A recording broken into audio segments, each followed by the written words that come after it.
Les habla el maestro Arturo Gaitán Estrada, su servidor y amigo. Me encuentran en mis redes sociales como Creativo Gea, en YouTube.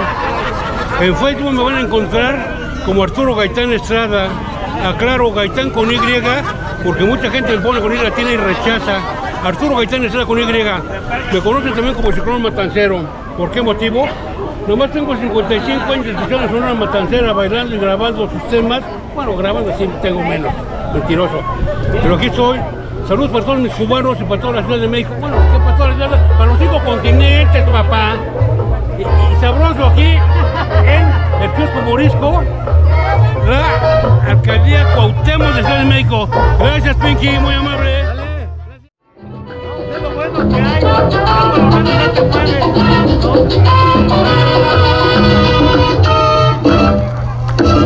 La negra cacha viene arrollando al compás de los tambores y los encerros. Esa negra baila bueno porque arrolla al compás del piticoa. Esa negra tiene un estilo para gozar. Que todo el que la ve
mis amigos? Buenas tardes, ya estamos nuevamente aquí instalados, como siempre, cada 8 días, aquí en el kiosco Morisco, de 12 a 7, recuerden, con sonido cincelejo, vénganse a divertir, a gozar y a bailar, porque todo es familiar, con bailadores, bailadoras, de todas las edades y de todos lugares, Pachuca, Puebla, Estado de México, Morelos, de donde sea están aquí presentes, vénganse a bailar y a disfrutar, y sobre todo, a gozar de la música que Sonido Cincelejo les coloca para que podamos bailar y gozar.